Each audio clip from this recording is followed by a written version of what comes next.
Blue bright वे में आप सभी का स्वागत है और उम्मीद करते हैं कि आप सभी लोग स्वस्थ होंगे। चलिए, आज इसमें हम लोगों का जो ऑर्गेनिक चल रहा था केमिस्ट्री में, तो ऑर्गेनिक के इस पार्ट में दो पार्ट आपको ऑलरेडी दिए जा चुके थे।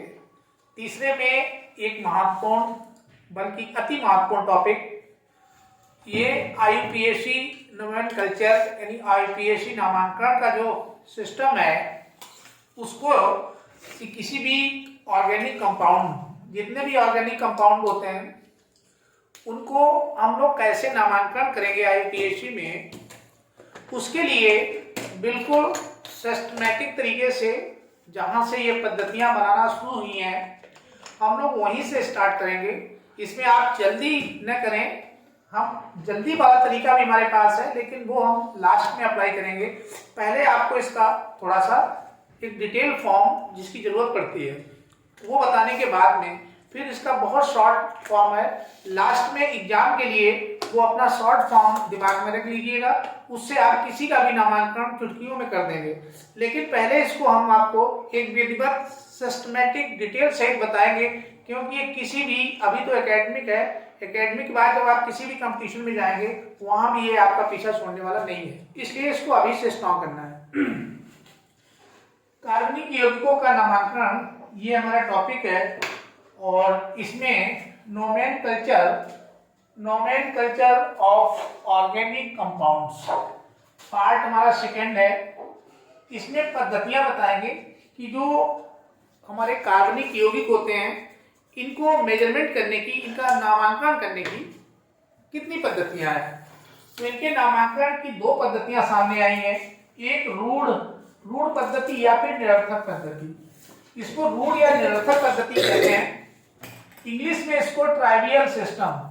तो एक ट्राइवियल सिस्टम है जिसके द्वारा जो कार्बनिक यौगिक हैं उनका नामांकन किया जाता है। ये विशेष स्रोतों के आधार पर नाम लिए गए या फिर किसी जो कोई यौगिक है उसके विशेष गुणों के आधार पे नाम दिए जाते थे। और ये पूरे वर्ल्ड की सबसे पुरानी पद्धति है कार्बनिक यौगिकों का नामांकन करने की। ये 1892 से पहले का जो सिस्टम है वो इसी पे आधारित था। तो 1892 से पहले दूसरी पद्धति, क्योंकि 1892 में आपकी जिनेवा पद्धति आ जाती है, जिसको हम लोग जिनेवा सिस्टम कहते हैं। जिनेवा सिस्टम का ही नाम जो है वो आईपीएसी पद्धति है। तो जिनेवा पद्धति को ही आईयूपीएसी पद्धति कहते हैं। और ध्यान कर लीजिए, ये 1892 में 1892 ईस्वी में आई है। तो ये 1892 ईस्वी में आई है, तो इसका मतलब ये हो गया कि 1892 से पहले कौन सी पद्धति हमारी वर्क कर रही थी, तो रूढ़ अथवा निरर्थक पद्धति थी। फिर जब ये सिस्टम आ गया तो इसमें ये किसके द्वारा लाया गया, तो अंतरराष्ट्रीय रासायनिकों की समिति, पूरे विश्व के एक वैज्ञानिकों की एक कमेटी है। तो जो पूरे वर्ल्ड की चीजें होती हैं उनको इंटरनेशनल शब्द लगाया जाता है। तो इंटरनेशनल रासायनिक मतलब केमिस्टों की एक कमेटी है, उसने इस पद्धति की शुरुआत की, इसको बनाया। फिर आपसे पूछता है ये किस चीज पे आधारित थी, तो ये पद्धति जो आई वो तर्कयुक्त पद्धति आई। इसको तर्कयुक्त पद्धति के नाम से भी जाना जाता है, यानी फ्रैक्शनल सिस्टम। तो ये जिनेवा सिस्टम ही आईयूपीएसी पद्धति है और इसी का नाम जो है फ्रैक्शनल सिस्टम, इसी को फ्रैक्शनल सिस्टम भी कहते हैं। ये तर्क पे आधारित था। तो जितने भी साधारण नाम, जितने भी कॉमन नेम आप देखते हैं, वो सारे के सारे इसी पद्धति से लिए गए, इसलिए हमने इसको नोट पॉइंट बनाया। जैसे नमक का वैसे सोडियम क्लोराइड कहते हो, लेकिन उसका कॉमन नेम साल्ट होता है। इसी तरीके से तमाम चीजों के नाम जो ऐसे दे रखे हैं, वो जो कॉमन नेम है जितने भी, वो सब इसी से आए हैं। एथिल अल्कोहल, उसके बाद में ऐसे मोहर साल्ट, फिटकरी, तो ये सारे नाम यहीं से लिए गए हैं। उसके बाद जो संशोधन, इसमें पहला संशोधन, तो जो प्रथम संशोधन हुआ है, तो प्रथम संशोधन इसी आईयूपीएसी जो जिनेवा पद्धति थी 1931 में किया गया। अब संशोधन किया गया तो किसके माध्यम से किया गया, ये भी आपको जानना चाहिए। तो ये भी एक इंटरनेशनल, यानी पूरे वर्ल्ड में काम करने वाले यूनियन, मतलब उनका ग्रुप है ऑफ केमिस्ट, तो पूरे विश्व के सभी रासायनिक जो बड़े बड़े महान रासायनिक थे जिनेवा में भी हुआ है, तो उनका एक ग्रुप संगठन बना और उन्होंने इसमें एक करेक्शन किया 1931 में। तो सिस्टम वही था IUPAC, लेकिन इसमें करेक्शन किया जाता है। उसके बाद फिर ये कुछ दिनों तक यही रहा, लेकिन 1957 में फर्दर इसमें 2 करेक्शन है। ये द्वितीय संशोधन हुआ, द्वितीय संशोधन। इसमें द्वितीय संशोधन 1957 ईस्वी में किया गया। ये किसके द्वारा किया गया? ये international union of pure and applied chemistry, तो पूरे वर्ल्ड के रासायनिकों का एक ग्रुप है, उस ग्रुप का नाम है international union of pure and applied chemistry. तो इस ग्रुप के लोगों ने दूसरा करेक्शन किया और जो IUPAC थी उसका जो अंतिम स्वरूप जो इस समय चल रहा है वो IUPAC का वो इसी पे आधारित है।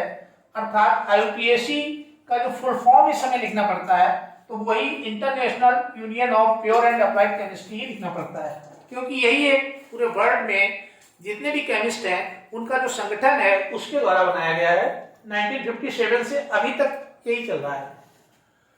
अब इसका नामांकन कैसे किया जाएगा ये तो बाद में बताएंगे, लेकिन जो रूढ़ या निरर्थक पद्धति थी इसको पहले हम ट्राइवियल सिस्टम को यहीं पे क्लियर कर देते हैं। देखिए इसके लिए तो बड़ा डिटेल है, वो अभी पढ़ेंगे, लेकिन यहाँ पे आ जाइए तो इसको तो यहीं समाप्त कर लीजिए। रूढ़ अथवा निरर्थक पद्धति इंग्लिश में ट्राइवियल सिस्टम के नाम से जाना जाता है। ये केवल स्रोतों, कोई भी चीज जहां पे पाई जाती थी उस स्रोतों के नाम पे ही इसका नाम रख दिया जाता था, या फिर उसमें कोई विशेष गुण विद्यमान है तो उसके नाम पे नाम दे दिया जाता था। लेकिन ये केवल तभी तक सीमित था, ये तभी तक काम किया जब तक कार्बन के यौगिकों की संख्या बहुत कम रही। जैसे ही कार्बन के यौगिकों की संख्या बढ़ती है और ये सिस्टम फिर फेल हो गया नाम देने में, क्योंकि एक ही जगह पे मान लो 10 निकल पड़ते हैं, दलदल में मान लो दलदल जगह पे कई गैसें निकल पड़ती हैं, तो सबको मार्स गैस तो नहीं कह दोगे, जैसे मीथेन को मार्स गैस कहा जाए, तो ये समस्या आने लगी।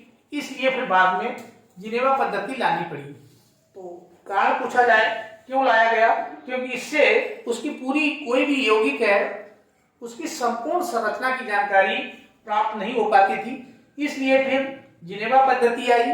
जिनेवा पद्धति में क्या हुआ कि उसकी संपूर्ण संरचना साथ में उसके फंक्शनल ग्रुप, क्रियात्मक संरचना दोनों को दिखाया जाता है।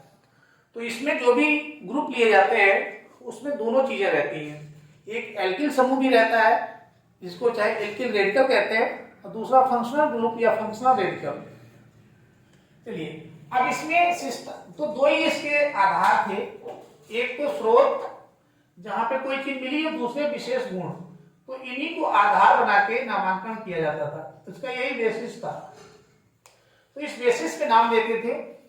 तो जैसे दलदलों में मार्स, दलदल को मार्स कहा जाता है, इससे निकलने वाली गैस, तो दलदल में कौन सी गैस निकलती है तो सब जानते हैं कि मीथेन प्राप्त होती है, CH4। तो मीथेन गैस दलदल में मिलती है, इसलिए इसका नाम क्या रख दिया गया, मार्स गैस, मतलब दलदली गैस। तो दलदल में प्राप्त हुई तो दलदली गैस हो गई, मार्स गैस। तो स्रोतों के आधार पर रखा गया। लकड़ी से प्राप्त हुई, लकड़ी यानी कि वुड, तो मेथिल अल्कोहल जो होता है वो लकड़ी से प्राप्त होता है, तो उसका नाम क्या रख दिया गया, वुड स्प्रिट, मतलब कास्ट। वुड को कहते हैं कास्ट, और स्प्रिट, स्प्रिट को तो स्प्रिट ही कहते हैं, स्प्रिट, कास्ट स्प्रिट। तो जो जहां से प्राप्त हुआ वो स्रोत या फिर विशेष गुण, देखिए सिरका, सिरका का गुण लिया गया, इसका लैटिन नाम था एक्टम। तो सिरका का जो लैटिन नाम है वो एक्टम है, तो एक्टम से प्राप्त हुआ तो उसी से बना दिया एसिटिक एसिड। तो आपका ये हो गया एसिटिक एसिड, एसिटिक एसिड। तो ये बन गया acetic acid, CH3COOH, acetic acid एक्टम से आया है। तो उसके गुण के आधार पे या विशेष गुण, ये विशेष गुण है इसका एक्टम, तो एसिटिक एसिड हो गया। क्या ये सिरका, सिरका में मिलता है, तो सिरका में पूछा जाता है कौन सा एसिड पाया जाता है, तो सिरका का नाम ही है, लैटिन नाम एक्टम है, तो एक्टम से एसिटिक एसिड बन गया। ऐसे जो लाल चींटी होती है, लाल चींटी में एक का लैटिन नाम है फार्मिका, और फार्मिका से जो प्राप्त होता है वो फार्मिक एसिड, इसलिए HCOOH को फार्मिक एसिड कहा जाता है। फार्मिक एसिड अर्थात ये चींटी से प्राप्त हुआ तो फार्मिक हो गया, फार्मिका चींटी का नाम है, फार्मिक एसिड HCOOH। खट्टा दूध, जो दूध खट्टा हो जाता है उसको लैटिन में लैक्टम कहते हैं, तो लैक्टम से बन गया लैक्टिक एसिड। तो इस तरीके से ये रूढ़ पद्धति या निरर्थक पद्धति बहुत ज्यादा दिनों तक नहीं चल पाई, क्योंकि जैसे ही कार्बनिक कंपाउंड की संख्या बढ़ी, हालांकि इसका लाभ था, इसमें देखिए लाभ और हानियां लिख लीजिए। इस पद्धति के जो लाभ थे और इसमें क्या हानियां थी,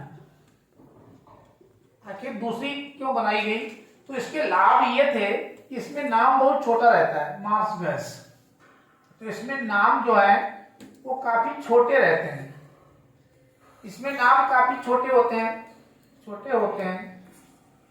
लेकिन जो हानियां थी, तो इसमें कोई भी तत्व की पूरी संरचना नहीं आ रही कि इसमें हाइड्रोजन कितने होंगे, कार्बन कितने होंगे, ऑक्सीजन कितने होंगे, ये रूप निकल के नहीं आता है। अर्थात इसमें यौगिक की संरचना की जानकारी नहीं प्राप्त होती है कि उसमें कौन कौन से तत्व हैं, ये जानकारी प्राप्त नहीं हो पाती थी। इसलिए साइंटिस्टों को जिनेवा पद्धति लानी पड़ी, क्योंकि यही चीजें उसमें बहुत स्पष्ट रहती हैं। लेकिन यहाँ पे भी लाभ और हानियां आप लिख लीजिए। इसका लाभ यही है और हानियां भी देखिए, इसमें भी हानियां हैं। लाभ यही है कि तत्वों की जो संरचना है या उसके जो फंक्शनल ग्रुप है, क्रिया करने की जो है, वो सब पता चल जाती है। तो इसमें यौगिकों की संरचना की पूर्ण जानकारी प्राप्त होती है, पूर्ण जानकारी प्राप्त हो जाती है। और वो कैसे क्रिया किसके साथ करेगा, रिएक्शन करेगा कि नहीं करेगा, तो रिएक्शन करने की भी हमें जानकारी मिलती है। हानियां क्या है, हानियां ये है कि नाम बहुत लंबे हो जाते हैं, तो जो लंबे हो जाते हैं तो उनको याद करना मुश्किल है, याद करना या बोलने में दिक्कत जाती है, तो इससे नाम काफी बड़े होते हैं, उनको याद करना वगैरह बहुत मुश्किल है, लेकिन उससे उसका स्ट्रक्चर बहुत क्लियर हो जाता है। तो ये इसके भी लाभ और हानियां हैं। अब हम आपको इसमें तो कुछ पढ़ना ही नहीं है, ये तो ऐसे ही है। अब जिनेवा पद्धति में दो करेक्शन है। लास्ट वाला जो करेक्शन 1957 में सामने आया है, ये international union of pure applied chemistry, जो पूरे विश्व के एक केमिस्ट्री विज्ञों का जो एक संगठन है, उसने जो दिया है, इसको हम लोग पढ़ेंगे। पहले एक पार्ट में ऐसे पढ़ेंगे जिसमें कोई फंक्शनल ग्रुप नहीं होगा, अर्थात सैचुरेटेड हाइड्रोकार्बन का पढ़ेंगे नामांकन। उसके बाद दूसरा वाला जो सेट है उसमें कोई भी आ जाएगा, उसको पढ़ेंगे, और लास्ट में आपको बहुत इजी शॉर्ट ट्रिक देंगे, एग्जाम में आप अपना उसको यूज करिएगा। स्टार्ट। तो इसमें IUPAC नामांकन, जो IUPAC सिस्टम है, अब IUPAC में हम लोग नामांकन कैसे करेंगे। कार्बनिक यौगिकों में प्रायः दो भाग होते हैं, तो सबसे पहले यहां से आपको समझना है कि जो कार्बनिक यौगिक जितने भी होंगे, प्रायः का मतलब अक्सर उसमें दो भाग पाए जाएंगे। एक होगा, प्रथम भाग में इसे कहते हैं वो एल्किल मूलक या एल्किल समूह, इसको R से डिनोट किया जाता है, और द्वितीय भाग उसका जो होता है आगे की ओर, क्रियात्मक मूलक या क्रियात्मक समूह। इंग्लिश में इसको फंक्शनल ग्रुप या फंक्शनल रेडिकल कहते हैं, इसको एल्किल ग्रुप या एल्किल रेडिकल कहा जाता है। शॉर्टकट में इसको एल्क लिखते हैं, ALK, एल्क। वही एल्क देखो यहाँ लिखा हुआ है। तो इसमें दो भाग रहते हैं। तो फंक्शनल ग्रुप जो है, अभी हमको यहाँ पे जोड़ना है, इसको आप समझ लीजिए।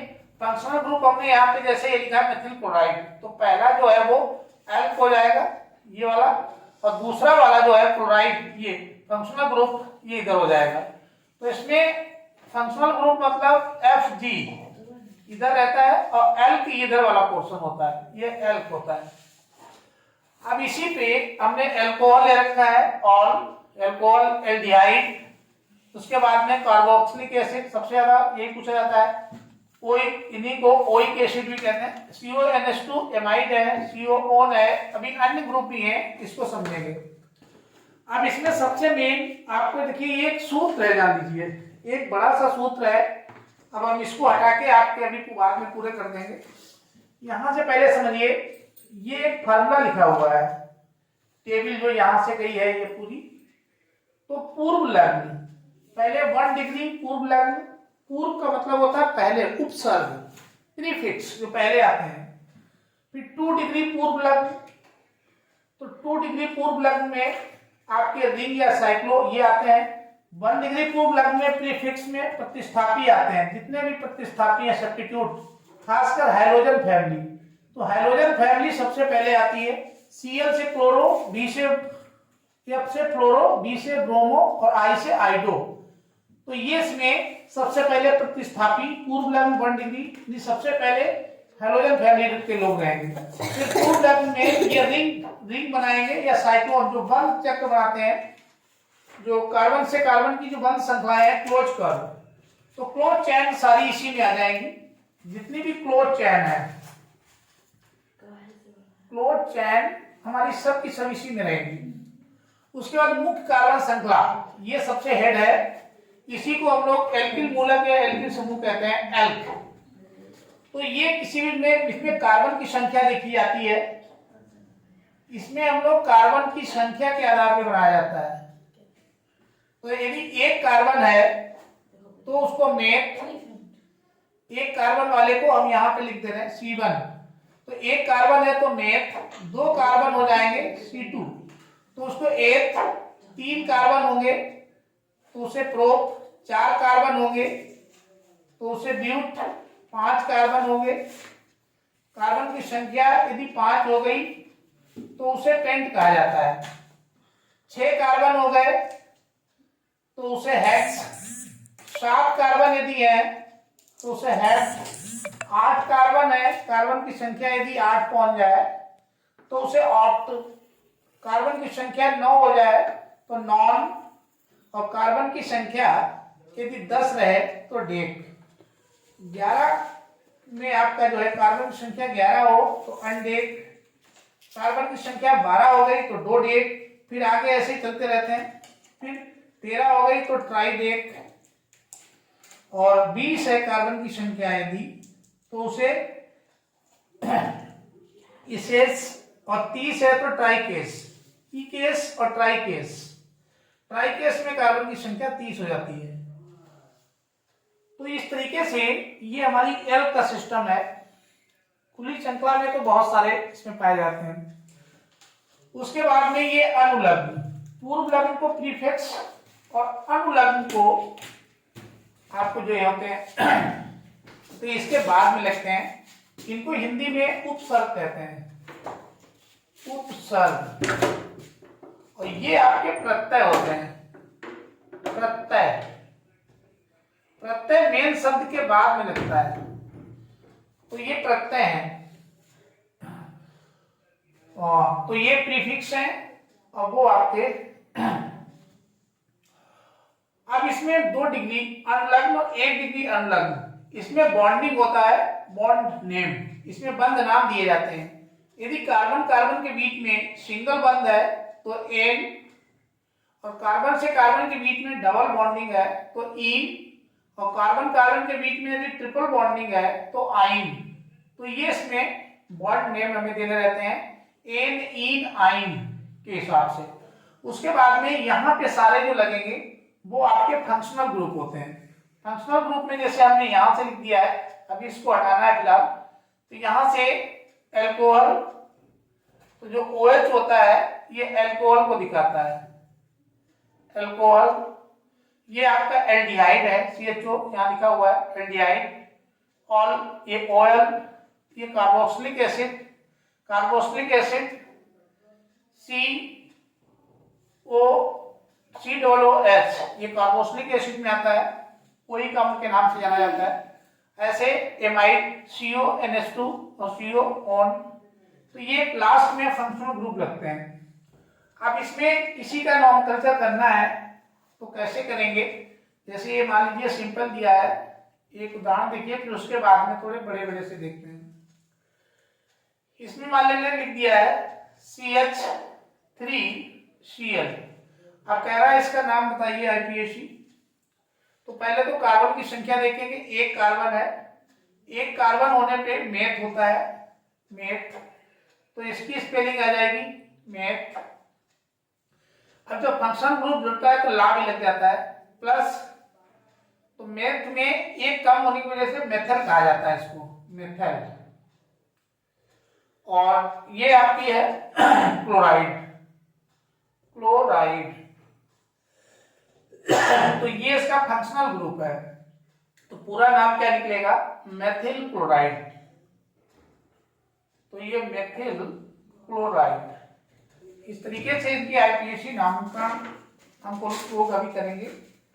अब इसके फंक्शनल ग्रुप की टेबल आपको पूरी लिख दे रहे हैं, फिर आगे और बताते हैं इसमें। स्टार्ट। अब इसमें फंक्शनल ग्रुप जो क्रियात्मक समूह है, क्रियात्मक समूह में हमारे जो मुख्य हैं, जो सबसे ज्यादा पूछे जाते हैं, वो OH एल्कोहल है, इसका सफिक्स ऑल। ऐसे उसके बाद में एल्डिहाइड, इसको CHO से भी लिखते हैं और इसका खुला फॉर्म है, तो इसका अल या एल। उसके बाद COOH कार्बोक्सिलिक एसिड है, ओइक अम्ल के नाम से जाना जाता है, ओइक एसिड। फोर्थ में NH2 एमाइड होता है, CONH2 एमाइड हो जाता है, CO से ओन और CN से नाइट्रोसाइड। तो इनको, ये हमारे फंक्शनल ग्रुप हैं, इनको इसी क्रम में लास्ट में लगाया जाएगा। तो इसी टेबल से हम किसी का भी नॉमेनक्लेचर कर सकते हैं, लेकिन ये टेबल का सीक्वेंस हमें याद होना चाहिए। किसी का कर रहे हैं, मान लीजिए उसमें ये है नहीं, हेलोजन फैमिली नहीं है, तो इसको देखेंगे, ये भी नहीं है तो ये तो रहेगा ही, ये तो मुख्य है, इसको देखेंगे। उसके बाद फिर बॉन्ड नहीं है तो फिर इसमें चले जाएंगे, ये भी नहीं है तो इसी से देंगे। तो इस तरीके से ये पूरा फॉर्मेट है जो आपको ध्यान रखना पड़ेगा। इसके बाद में फिर इनको अब आगे देखना है कि करना कैसे है। अब इसमें जैसे ये लिखा हुआ है HCHCHCH, ये इस टाइप से। अब इसका हमें IPAC नाम निकालना है, तो कैसे निकालेंगे, IUPAC। तो IPAC इसका नामांकन करना है, तो सबसे पहले इसमें कार्बन काउंट करिए, 1 2 3। तो 3 कार्बन है, 3 कार्बन वाले को क्या कहते हैं, प्रोप। तो सबसे पहले ये नाम आ गया, क्योंकि इसमें कोई भी प्रतिस्थापी नहीं है, कोई भी इसमें जो है रिंग नहीं है, बंद क्लोज चैन नहीं है, तो इसके मतलब कार्बन की मुख्य श्रृंखला को पहले गिनेंगे। तो मेन कार्बन की श्रृंखला को गिना, तो कार्बन की संख्या हो गई 3 से हो गया प्रोप, तो प्रोप लिख लिया यहाँ पे, ये प्रोप हो गया, प्लस उसके बाद में बॉन्ड देखेंगे, क्योंकि फिर ये आ जाएगा आपका। तो इसके जो लास्ट में लगता है इसको प्रत्यय कहते हैं। तो इसमें single bond, double bond, triple. Single bond है तो एन जोड़ेंगे, इसमें सारे सिंगल बॉन्ड है, इसलिए एन। और इसमें कुछ है ही नहीं, फंक्शनल ग्रुप भी नहीं है, तो क्या नाम निकलेगा, प्रोपेन, प्रोपेन। तो ये प्रोपेन बन जाएगा। ये इसका क्रियात्मक मतलब समूह नहीं है। तो इस तरीके से इसका यूज करके हम नाम निकालेंगे। आगे चलते हैं, इसके मेन और अदर्स पार्ट्स में बड़े बड़े रूलिंग है। इसको हम यहीं पे फिलहाल स्टॉप करते हैं। इसके बाद में इसी रूल पे आपको आगे सबसे पहले वो बताएंगे जिसमें सैचुरेटेड हाइड्रोकार्बन, जिसमें कोई फंक्शनल ग्रुप वगैरह नहीं है, या सिंगल से सारे सिंगल बॉन्ड के होंगे। उसके बाद फिर समस्त जिसमें सब कुछ होगा, तो उसको 2 पार्ट में करके आपको बताना है। आज इसको फिलहाल यहीं पे स्टॉप करते हैं। Thank you for watching.